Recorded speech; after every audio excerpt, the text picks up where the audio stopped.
Bonjour à tous. La demande de travail et de compétences en France est marquée par trois tendances stables.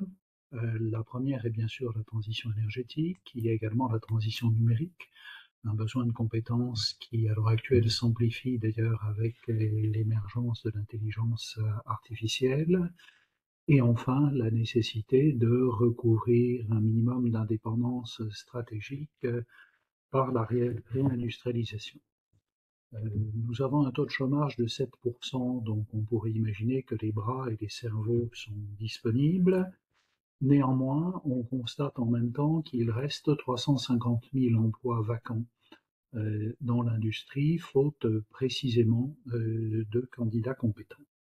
D'où l'enjeu de former pour un métier, et donc c'est cet enjeu dans le cadre duquel ce numéro des Annales des Mines donne la parole aux principaux protagonistes, qu'il s'agisse des acteurs les plus anciens, je pense en particulier au CNAM, qui a été fondé à la même époque que les Annales des Mines, c'est-à-dire en 1794, ou aux plus récents, je pense en particulier à l'école 42, et qui est un succès remarquable et qui perdure.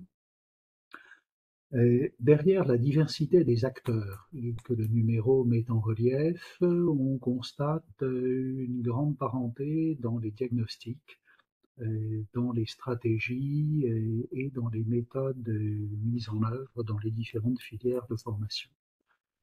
Ce consensus porte d'abord autour de la nécessité de former dans les territoires, c'est-à-dire de former les candidats potentiels là où ils sont, de les former au plus près donc des besoins et des ressources qu'ils constituent.